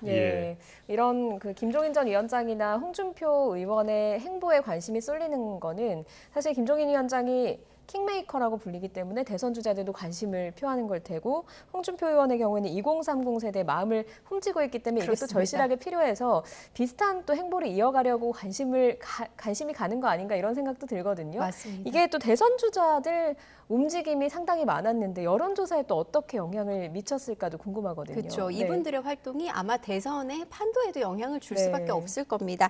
오늘 여론조사 또 나오죠. 월요일마다 나오는 한국사회여론 연구소 조사를 보면 윤석열 후보가 이재명 후보를 여전히 앞서가고 있습니다. 원래 이제 후보가 확정이 되면 컨벤션 효과라고 해서 지지율이 좀 오르는 효과가 있었고 윤석열 후보가 국민의힘 후보로 확정된 뒤에 상승 현상이 있었는데요. 이 현상이 여전히 유지되고 있습니다. 이번 주 여론조사에서 이재명 후보와 윤석열 후보 모두 조금 상승했는데요. 이재명 후보 32.4% 그리고 윤석열 후보는 45.6%로 나타났습니다. 차이는 13.2%. 포인트 차이입니다. 그 뒤를 이어서 정의당 심상정 후보가 4.9%, 그다음 국민의당 안철수 후보 4%, 그리고 김동연 후보가 1.1% 순으로 나타났습니다. 양자 대결에서도 윤석열 후보가 앞서는 것으로 나타났는데요. 윤석열 후보가 2.9% 포인트 상승한 50.2%로 민주당 이재명 후보 36%와 14.2% 포인트 차이를 보였습니다. 윤석열 후보의 컨벤션 효과가 계속 이어지는 것인지 아니면 이제 최근 이제 두 사람의 행보에 따라서 영향을 받는 것인지는 조금 더 지켜봐야 될 것 같습니다. 알겠습니다. 계속해서 이재명 후보 주말 사이 한 발언이 지금 논란이 되고 있는데요. 지금 여당에서는 전체적인 큰 맥락을 해석해 달라 이렇게 이야기하고 있는데 야당에서는 부산 비하 발언이다 이런 좀 주장을 하고 있는 거죠? 네, 그렇습니다. 예. 아까 말씀드린 이제 뭐 캠핑 뭐 이런 게 주말에 이제 이재명 후보가 이제 지역 버스 타고 도는 네. 매주 타는 버스라고 해서 메타버스를 운영하고 있거든요. 예. 이제 지난 주말이 첫 주였는데 여기서 나온 발언이 이제 실언 논란이 불거진 겁니다. 일단 제가 세 번째 키워드 실언과 말꼬투리 사이라고 뽑아봤습니다. 예. 야당에서는 실언이다. 어떻게 이런 말을 지역 비하 발언을 할 수 있느냐라고 하는 거고 민주당에서는 취지가 그게 아닌데 말꼬투리만 잡아서 비판을 하고 있다. 그리고 이제 이재명 후보도 어제와 그제 연이어서 언론을 굉장히 비판을 했습니다. 예. 언론이 이제 이런 취지와 상관없이 이런 발언의 일부를 이제 골라서 부각을 하고 있다라고 해서 굉장히 서운함을 토로했고 그리고 이제 시민들한테 여러분들이 언론이 되어서 나서달라라는 발언까지 했거든요.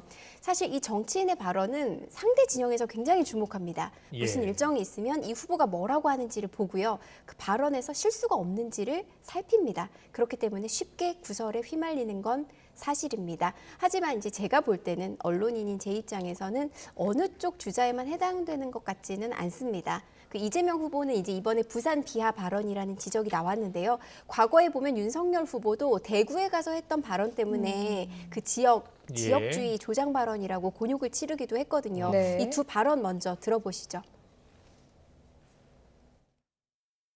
부산 재미없잖아 솔직히. 뭐 좀 재밌는데 예를 들면 강남 같지가 않은 측면이 있는 거예요.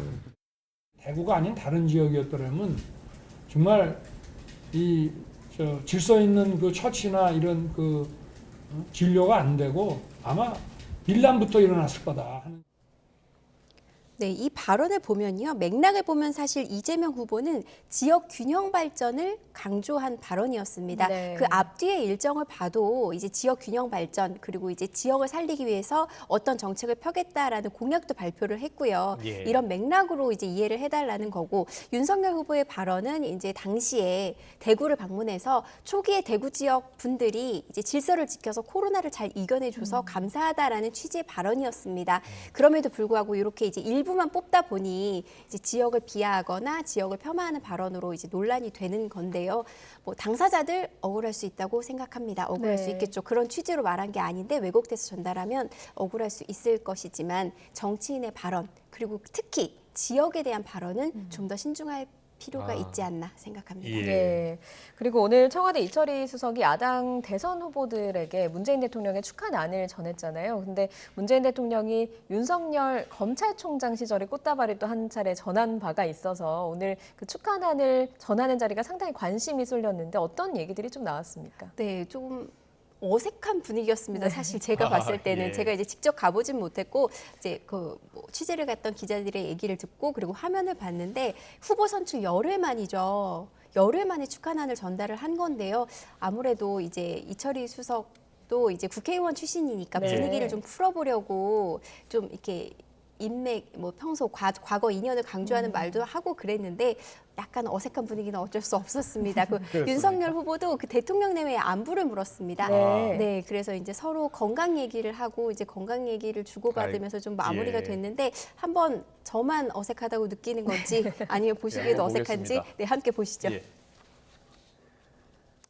대통령님하고 여사님하고 다 건강하십니다. 뭐 특별히 아픈 데는 없습니다. 네. 피곤이 누적되셔서 네. 대통령이라는 자리가 일종의 혹사당하는 자리거든요.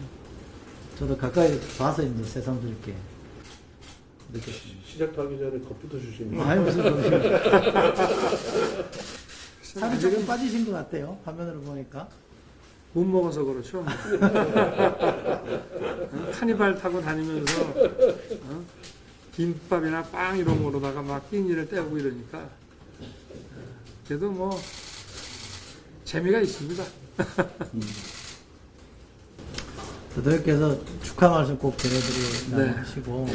당신도 두 번이나 대선을 치러봤으니까 체력 안배 잘 하시면서 네. 다니시면 좋겠다고. 네.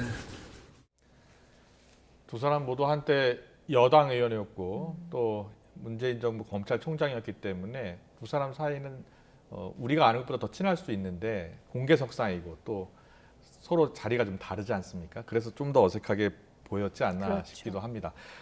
그런데 보니까 윤석열 후보 우리 대통령이라고 표현하고 또 건강도 이렇게 걱정하고 그런 모습이네요. 네, 예의를 갖추고 예. 그리고 이제 최대한 이제 뭐 이렇게 감사를 전하는 이제 이런 분위기를 내보려고 애쓰는 예. 것으로 보입니다. 예. 뭐 이제 건강을 우리 대통령이라고 하면서 건강도 걱정을 했고요. 그리고 말씀하셨듯이 제가 지금 이제 꽤 길어서 이제 그 나온 예. 발언들을 좀 정리를 했는데 아까 얘기하셨던 이제 그 윤석열 후보의 비서실장을 맡고 있는 권성동 의원과 이철희 수석은 의원 시절에 이제 의원회관에 있는 목욕탕을 자주 이용하면서 그랬군요. 굉장히 모임도 같이 했었대요. 그래서 네. 아까 아마 그런 예. 농담도 쉽게 주고받을 수 있었을 텐데 이제 더 화기애애한 분위기가 되기에는 사실 거리감을 느낄 수밖에 없겠죠. 이제 문재인 정부의 검찰총장이었지만 예. 지금은 제1야당의 대선 후보로 문재인 정부에 대한 비판의 중심에 선 사람이 바로 윤석열 후보인 만큼 이제 축하난을 전하는 마음이나 받는 마음이나 좀 복잡하지 않았을까 생각합니다. 네. 치열한 대선 전국 상황을 현장 기자로부터 직접 듣는 월요일 반장 큐 시간입니다. 오늘은 이정미 기자와 함께했습니다. 잘 들었습니다. 고맙습니다. 감사합니다.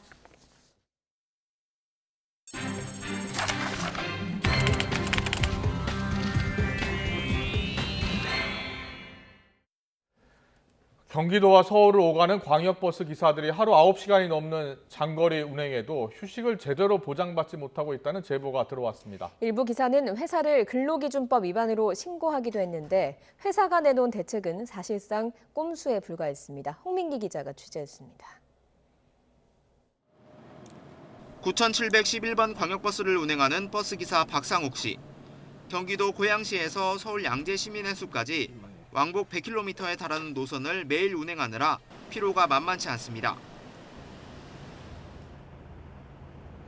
이 9711번 버스가 오가는 길은 수도권 내 장거리 노선 중에서도 가장 긴 것으로 알려져 있는데요. 과연 얼마나 긴지 제가 직접 버스에 타서 체험해 보겠습니다. 오후 2시 고양시 차고지를 출발한 버스는 2시간 만에 종점인 서울 양재시민해수역에 도착했습니다. 곧바로 방향을 돌려 돌아오는데 비교적 차가 적은 오후 시간대인데도 4시간 넘게 걸렸습니다. 화장실을 제때 가기 어려워 기저귀까지 준비할 정도입니다. 아까 충전소 가자마자 차 세우고 바로 이제 화장실 갔다 왔죠. 오늘은 차 안 막힌 거거든요. 이거 올림픽대로 오는 것도. 그게 안 막힌 거예요. 하지만 다음 운행에 나서기 전까지 박 씨에게 주어진 휴식 시간은 고작 28분에 불과합니다. 이렇게 앉아서 쉴 수 있는 것도 밥을 좀 빨리 먹고 조금밖에 안 먹었으니까 이렇게 하는 거죠. 밥도 많이 못 먹는 이유는 또 가서 또 화장실 가야 되니까. 결국 박 씨는 지난 9월 8시간 일할 때마다 휴게 시간 1시간을 주도록 한 근로기준법을 회사가 위반했다며 지방고용노동청에 신고했습니다. 하지만 시정 지시를 받은 회사가 내놓은 대책은 출근을 30분 앞당기고 퇴근은 30분 미루는 게 전부였습니다. 오전엔 첫 차 운행 전 30분, 오후엔 막차 운행 후 30분씩을 휴게 시간으로 추가한 겁니다. 근무 시간 전에 와서 쉬는 거 보통 휴식이라고 안 보죠. 근로기준법에 휴식 시간은 근로 시간 중에 줘야 된다고 되어 있거든요. 그걸 어길 가능성이 높은 거죠. 회사 측은 지난달부터 노선을 단축해 교통체증 등 일부 사례 외에는 8시간을 넘지 않는다고 해명했습니다. 휴게 시간 때문에 운행 횟수가 줄면 서울시에서 받는 재정지원금이 줄어들 수 있다는 속사정도 털어놨습니다. 어떤 사람은 8시간 넘을 수도 있고 또 어떤 사람은 8시간 안 되는 사람도 있고 일반적으로 딱 정하기는 어렵죠. 운행 횟수가 줄면 보장이 줄겠잖아요. 횟수가 한 번이라도 준다면. 하지만 기사들은 올림픽대로와 강변북로 등 교통체증이 잦은 곳을 오가는 노선인 만큼 휴게 시간이 더 필요하다고 말합니다. 아무래도 이 강변북로라는 데가 너무 이게 유동이 심해가지고 시간 예측이 안 됐을 때가 많아요. 갈등이 계속되는 사이 스트레스가 심해진 박 씨는 끝내 휴직을 결심했습니다. 고용노동부 고양지청은 근로계약서 등을 점검해 위법은 없는지 다시 따져볼 방침입니다. 앞서 지난 4월에는 742번 시내버스 기사들이 노선 연장 때문에 과로에 시달린다며 청와대 국민청원을 올리기도 했습니다. YTN 홍민기입니다. 교통법규를 위반한 차를 상대로 일부러 교통사고를 내고 보험금을 챙기는 범죄. 어제 오늘 일이 아닙니다. 이번에는 조직폭력배들이 개입해서 상습적으로 보험 사기를 벌여오다 적발됐습니다. 이문석 기자입니다. 블랙박스 장착 차량이 교차로에서 좌회전합니다. 그러다 같이 움직이며 차선을 변경하는 흰색 SUV를 그대로 들이받았습니다. 또 다른 사고 화면. 이번엔 블랙박스 장착 차량이 좌회전하며 차선을 바꾸는 순간 해당 차선에서 뒤따르던 SUV 승용차가 부딪힙니다. 일상적인 접촉사고 같지만 둘 다 보험금을 노린 고의사고였습니다. 이렇게 법규를 어기고 차선을 변경하는 차량을 노려 101차례 보험 사기를 벌인 혐의로 87명이 검거됐습니다. 지난 2017년부터 최근까지 합의금 등의 명목으로 6억여 원의 보험금을 뜯어낸 거로 조사됐습니다. 경찰은 특히 조직폭력배 20여 명이 지인들을 끌어들여 범행을 주도했다며 이 중 3명을 구속했습니다. 강요에 못 이겨 범행에 가담한 사례가 있었는가 하면 사고 처리 과정에 위협을 느낀 피해자도 여럿이었다고 말했습니다. 족같이 생겼더라고. 아유, 그냥 문신도 있고 막. 아우, 그래갖고서 뭐 잘못했다고 하면 그 내가 손해불이하고 뭐 죄송하다고 하고 그냥 다 물어줬지요, 뭐. 경찰은 그러나 상납행위 등 폭력 조직이 직접 관여한 정황은 찾지 못했습니다. 확인된 고의 교통사고에 대해선 피해자들이 할증된 보험료를 환급받도록 각 보험회사에 통보했습니다. YTN 이문석입니다. 텔레그램을 사용해 천여 명을 상대로 마약류를 판매해온 일당이 범죄 집단 구성 혐의로 재판에 넘겨졌습니다. 인천지방검찰청은 마약 판매 조직 총책 25살 A씨 등 15명을 범죄 집단 구성죄를 적용해서 기소했습니다. 이들은 지난 3월까지 회원 1,100여 명을 상대로 1억 4천만 원 상당의 마약류를 판매하고 가상화폐로 범죄 수익 5억 1,900만 원을 세탁한 것으로 조사됐습니다. 경찰이 서울 가상동 지식산업센터 신축 현장에서 발생한 소화약재 누출 사고와 관련해서 지금까지 15명을 입건했다고 밝혔습니다. 김창룡 경찰청장은 서면 브리핑에서 사고 경위와 안전조치 과실 유무를 면밀하게 수사 중이라면서 이같이 말했습니다. 이와 관련해 경찰 관계자는 피해자들이 모두 업무상 과실치사 혐의로 입건됐고 수사에 따라 추가 입건 가능성도 있다고 설명했습니다. 오늘 오전 10시 반쯤 인천 도화동에 있는 신재생에너지 제조업체 공장에서 불이 났습니다. 소방당국은 인력 100여 명과 장비 30여 대를 투입해서 1시간 만에 불길을 완전히 잡았고 다친 사람은 없었습니다. 경찰과 소방당국은 배기가스 정화시설에서 집진 설비를 교체하던 중에 불이 시작된 것으로 보고 화재 원인을 조사하고 있습니다. 오늘 오전 11시 반쯤 서울 강일동에 있는 5층짜리 산후조리원에서 불이 났습니다. 화재 발생 뒤 산모와 신생아, 직원 등 70여 명은 스스로 대피해서 다친 사람은 없었습니다. 소방당국은 전기장판에서 연기가 피어오르자 스프링클러가 바로 작동해서 불이 크게 번지지 않았다고 설명했습니다. 최근 공무원 노조 차원에서 공무원들도 점심시간에 휴무를 갖자, 휴무제를 도입하자는 목소리가 커지고 있습니다. 낮 12시부터 오후 1시까지 주민센터 등 공공기관 공무원들의 점심시간을 보장해달라는 겁니다. 네, 온라인에선 커뮤니티에선 갑론을박이 벌어지고 있습니다. 전국 공무원 노조 김태성 사무처장 연결해서 이야기 들어보겠습니다. 사무처장님 나와 계시죠? 예, 안녕하십니까. 전국 공무원 노동조합 사무처장 김태성입니다. 네, 안녕하세요. 네. 현재 공무원 점심시간 휴무제 일부 지자체에서 시행 중이라고요. 어느 지역에서 시행되고 있습니까?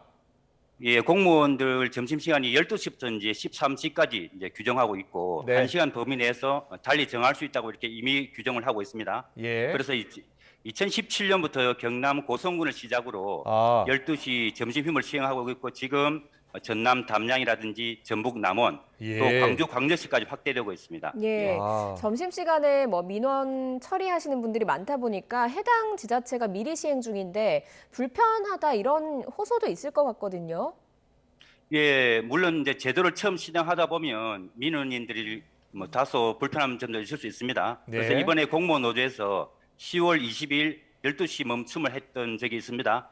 그래서 일제히 10월 20일 12시에 전 지자체에서 점심 휴무를 했는데 그때 한 달여 기간 동안 주민들에게 좀 홍보를 했던 부분도 있고 예. 또 오히려 공무원들이 점심을 교대로 근무하는 줄 몰랐다는 분들이 더 많았습니다. 예, 그래서 예. 이번 기회에 찬반 양론은 있지만 이슈화 시켰다고는 보고 있습니다. 자, 그러면요. 지금 앞서 고성도 말씀해 주시고 담양도 말씀해 주셨는데 지금 현재 좀 큰 도시, 대도시에서는 어디에서 지금 시행되고 있습니까?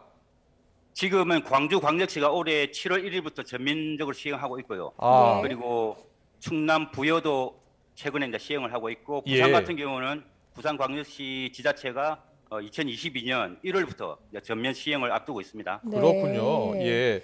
그렇다면 광주, 부여 이런 곳들은 12시부터 1시까지 동사무소나 이런 민원인 센터 거기 운영이 안 되고 있는 겁니까?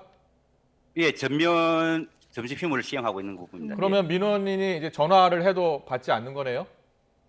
민원인 같은 경우에는 이제 안내 멘트를 저희들이 점심 때 전화를 예. 통해서 안내 멘트를 하고 있고 전화 연결음을 통해서 휴무를 안내하고 무인 민원 발급기나 또는 인터넷 정보 24를 좀 활용해달라고 이렇게 안내를 하고 있습니다.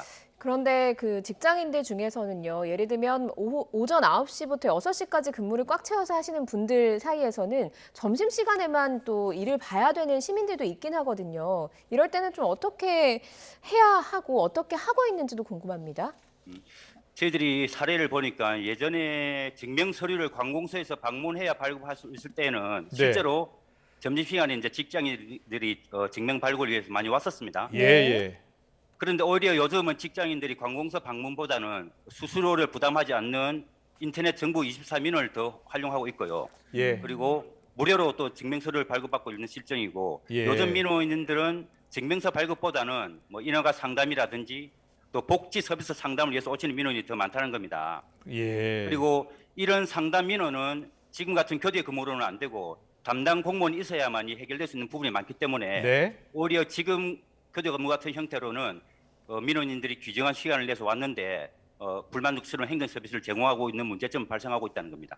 그렇겠군요. 그러니 증명서 떼는 것은 인터넷으로 뗄 수 있다고 하지만 여권 발급, 기초생활수급 신청 이런 복잡한 업무는 반드시 가서 해야 되는데 이렇게 점심시간 휴무제를 하면 실제로 운영 인력이 적다 보니까 많은 불편을 겪고 줄도 길게 서야겠네요.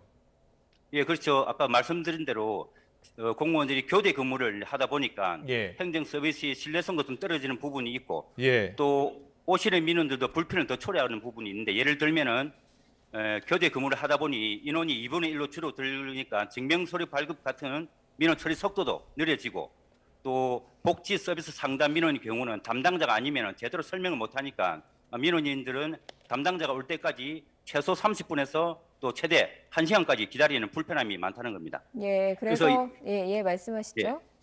두 계조로 교대로 1시간씩 식사를 하다 보면은 11시 30분부터 13시 30분까지 2시간 동안 이런 현상이 발생할 수 있다는 겁니다. 예, 그래서 차라리 교대 근무보다는 점심시간을 확실하게 보장하자 이런 주장을 하고 계신 것 같은데 사실 누리꾼들의 반응 중에서는 좀 비판적인 목소리도 있습니다. 이 민원 처리 때문에 연차를 써야 하냐 이런 지적도 있고요. 또 여러 가지 사기업에서도 교대로 근무를 한다 이런 비판도 있기도 하거든요. 일부에서는 공무원들이 편하려고 점심 휴무를 하는 게 아니냐는 인식도 있지만은 점심 휴무제를 바라보는 시각을 조금 왜곡시키는 좀 거라고 보고 있고요. 주 5일제가 처음에 관공서에 도입되었을 때 토요일 일하는 직장인들은 어떻게 민원 업무 보냐고 언론에서 많이 떠들었거든요. 그런데 실제로 관공서 주 5일제가 민간 기업의 주 5일제를 도입시키는 좀 기폭제가 되었던 사례가 있습니다. 그런데 대국민 서비스 차원에서 기존처럼 그 점심시간에도 좀 근무를 했으면 좋겠다 이런 댓글 의견도 많더라고요. 그런 의견들에 대해서는 어떻게 생각하세요? 그래서 교대 근무를 하자는 의견도 있었지만 제가 말씀드린 대로 교대 근무로 인한 문제점이 더 부각되고 있는 실태고 예전처럼 단순한 증명서류 발급을 위해서 오는 경우가 줄어들고 전문적인 상담을 받으러 오는 분들이 많아지다 보니 담당자가 아니면은 제대로 된 답을 또 못 해주는 경우가 많거든요. 그럴 바에는 차라리 공무원들이 12시부터 1시까지 점심시간을 하고 민원인들도 1시부터 와서 제대로 된 상담을 받아야 된다는 의견이 있습니다. 그리고 또 이런 지적도 있습니다. 점심시간을 조금 변경해서 한꺼번에 먹으면 어떻겠느냐 이런 지적인데 지금 12시에서 1시를 이야기를 하셨는데 이제 그 사이에는 점심시간을 이용해서 민원 처리하시는 분들이 방문을 하고 그 공무원들의 점심시간을 오후 1시부터 2시로 하면 되지 않느냐 이런 반응도 있거든요. 어떻게 보셨습니까? 예, 그 뭐 병원 같은 경우에 보시면은 점심 시간을 직장인을 위해서 13시부터 운영하는 것도 있긴 있습니다. 그러나 다시 이제 점심 시간을 또 12시부터 조정하는 병원도 좀 늘어나고 있는 추세고, 또 일부에서는 점심 시간만 보장되면 되지 뭐가 교대가 뭐가 중요하냐 뭐 이렇게 하는 분도 계신데, 점심 시간을 꼭 달리 운영하는 것보다는 저희들은 12시부터 제대로 된 점심 휴무권을 보장받아야 된다는 취지고요. 그리고 직장인들을 위해서라면은 퇴근 시간 이후에 7시, 저녁 8시까지 관공서는 근무를 해라는 주장과 똑같다고 봅니다. 네네. 자, 공무원 노조 차원에서는 지금 차근차근 근무제, 휴무제를 계속 확대하고 있는데, 서울 또 다른 대도시는 언제쯤 실시되는 겁니까? 그래서 말씀드린 대로 부산광역시가 2022년 1월부터 전면 시행을 앞두고 좀 지자체 단체장들과 좀 논의 중에 있고요. 그리고 전면 시행이 되면은 이제 나머지 지자체에서도 빠른 속도로 점심 휴무가 도입될 거라고 보고 있습니다. 네, 알겠습니다. 자, 공무원 점심시간 휴무제, 공무원 입장에서는 반드시 필요합니다. 그런데 또 국민들 입장에서는 좀 더 국민들 입장에서 좀 더 편하게 점심시간에도 일부 공무원들은 남아서 좀 근무를 해줬으면 좋겠다라는 의견도 갖고 있는 분도 분명히 있습니다. 그래서 좀 더 대국민 설득하는 과정이라든지 또 공청회 같은 그런 기구도 갖고 논의를 좀 더 해서 설득하는 그런 과정이 필요하지 않느냐, 이런 의견에 대해서는 어떻게 보세요?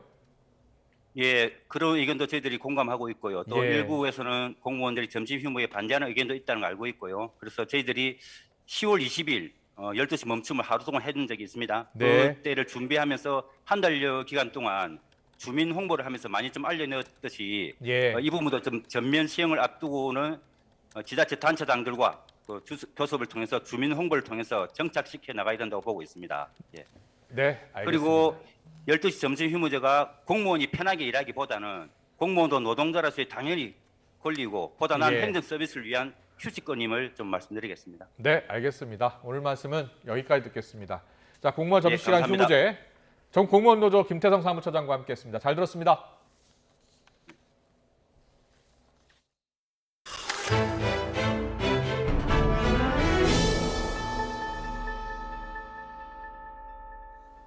지난달 서울의 주택 매매 가격 상승폭이 반년 만에 줄었습니다. 한국부동산원 자료를 보면 지난달 서울 주택 가격은 0.71% 올라 한 달 전 0.72%보다 오름폭을 소폭 줄였습니다.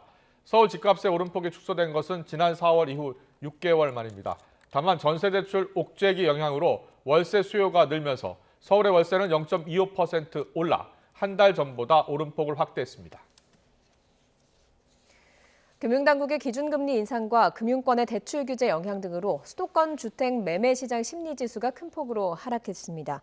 국토연구원 부동산시장 연구센터의 10월 부동산시장 소비자 심리조사 결과를 보면 지난달 서울의 주택 매매 시장 소비자 심리지수는 전달 142.8에서 128.7로 14.1포인트 하락했습니다.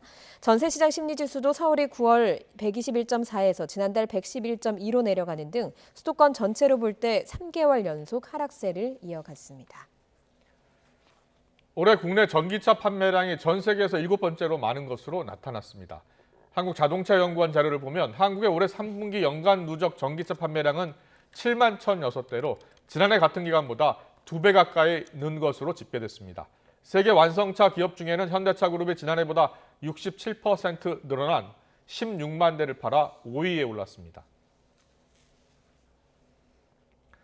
공기오염으로 악명 높은 인도 수도 뉴델리의 상황이 심각해지면서 모든 학교에 휴교령이 내려졌습니다. 시내를 관통하는 강도 각종 독성 물질이 흘러들어서 죽음의 강으로 변했습니다. 김영근 기자입니다. 인도 수도 뉴델리 시내, 도시 전체에 짙은 스모그가 끼어 온통 뿌옇게 보입니다. 주민들은 매운 고춧가루를 뿌린 것처럼 눈이 아프다고 호소합니다. बिल्कुल यानी कि आंखों में पूरा लग रहा है स्मोकी हुआ है चारों तरफ सांस लेना भी मुश्किल हो रहा है. 뉴델리 초미세먼지 농도는 세계 보건기구 안전 권고 기준의 20배가 넘습니다. 병원은 눈과 호흡기 질환 환자로 넘칩니다. हेल्थ में सर छाती भारी हुई है, गले में खराश हुई है, गला कम से कम 15 दिन बाद खुला है, जबकि अभी की पॉल्यूशन अभी आप लोग वर्किंग कर रहे हैं तो देख रहे हैं. 스모그의 원인은 농가 때문입니다. 추수를 끝낸 뒤 논밭을 마구 태우면서 급격히 공기가 나빠졌습니다. 여기에다 쌀쌀해진 날씨에 난방을 시작하면서 오염은 더욱 심해졌습니다. 특히 어린이들의 피해가 심해지자 당국은 모든 학교에 일주일간 휴교령을 내렸습니다. 건설 공사장도 폐쇄됐습니다. सोमवार से एक हफ्ते के लिए स्कूल फिजिकल बंद किए जा रहे हैं। वर्चुअल क्लासेस चलेंगी लेकिन फिजिकली स्कूल बंद किए जा रहे हैं ताकि हमारे बच्चों को घर से बाहर ना निकलना पड़े और उनको पोल्यूटेड एयर में सांस ना लेनी पड़ेगी। 뉴델리 시내를 관통하는 강도 공기만큼이나 심각합니다. 마치 눈이 쌓인 것처럼 보이지만 실은 폐수 때문에 생긴 거품입니다. 이처럼 더럽고 독성 물질이 가득한 강에서 힌두교 의식에 따라 수많은 사람이 몸을 씻고 있습니다.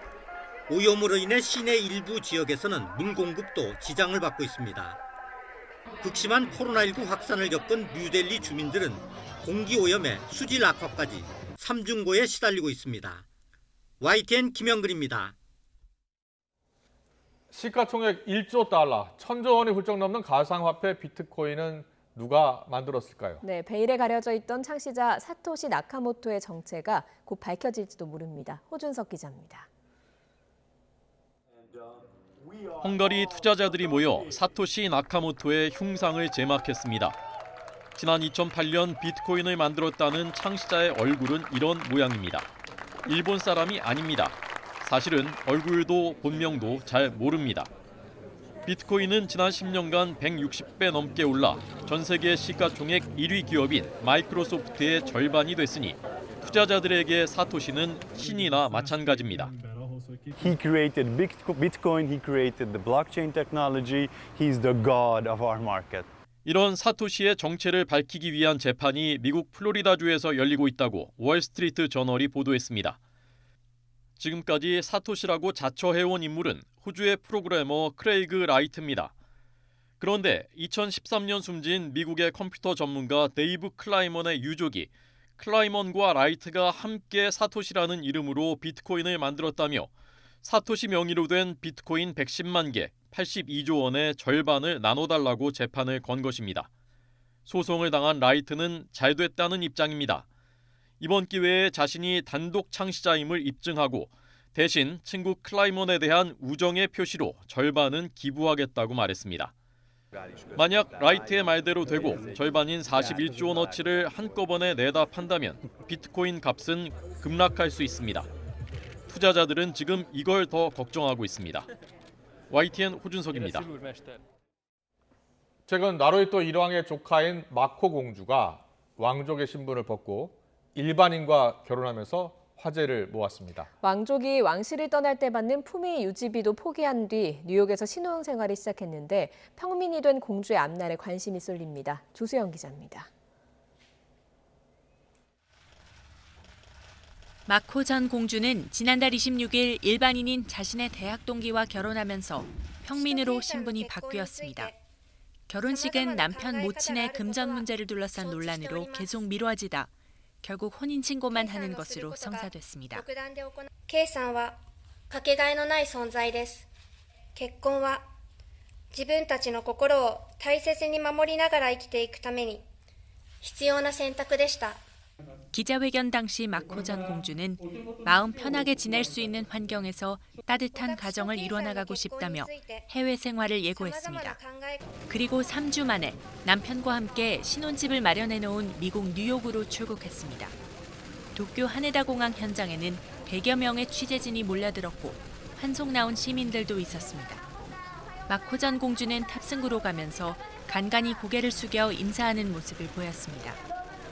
마코 전 공주는 비판 여론을 의식해 왕실에서 이탈할 때 받을 수 있는 15억 원가량의 풍위 유지비도 포기했습니다. 결혼으로 일본 왕실을 벗어난 공주가 해외에 거주하는 것은 이례적입니다. 남편 고무로 씨는 최근 뉴욕주 변호사 시험을 통과하지 못해 내년 2월 시험을 다시 볼 예정이고 일본 언론들에 따르면 마코 전 공주는 맞벌이도 고려 중인 것으로 알려졌습니다. YTN 조수연입니다.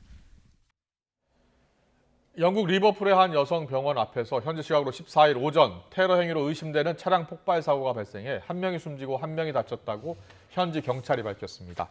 영국 BBC 방송, AP, 로이터 통신의 보도에 따르면 오전 11시쯤 택시 한 대가 병원 앞에서 정차한 직후에 폭발 사고가 났습니다. 당시 택시에 타고 있던 남자 승객 한 명이 숨졌지만 택시기사는 목숨을 건져 치료하고 있는 것으로 알려졌습니다. 경찰은 테러 방지법에 따라 용의자 남성 3명을 체포하고 수사를 진행하고 있습니다. 내일도 낮 동안에는 따스한 가을볕이 내리쬐면서 온화함이 감돌겠습니다. 다만 서울과 대구 등 아침 낮으로 일교차가 10도 안팎까지 크게 벌어지는 곳이 많을 것으로 보이니까요. 건강 상하지 않도록 따뜻한 외투로 체온 조절해 주시기 바랍니다. 내일 전국이 대체로 맑겠지만 충북과 전북, 광주는 미세먼지 농도가 종일 나쁨 수준을 보이겠고 세종과 대구는 오전 한때 일시적으로 공기가 탁해지겠습니다. 또 동해안에는 닷새째 건조주의보가 발효 중입니다. 화재 사고 없도록 각별히 유의해 주시기 바랍니다. 내일 아침 기온 오늘과 비슷하겠습니다. 내일 서울 아침 기온 4도, 광주는 6도가 예상되고요. 낮 기온도 오늘과 비슷하거나 조금 낮겠습니다. 내일 낮 기온 서울 13도, 대전 16도, 대구는 17도가 예상됩니다. 수능일에는 중부지방에 비가 조금 내리겠고 예년 기온을 크게 웃돌며 수능 추위는 없을 전망입니다. 지금까지 날씨 정보였습니다. 이어서 저녁 종합 뉴스 이브닝 뉴스가 방송됩니다. 시청해주신 여러분 고맙습니다.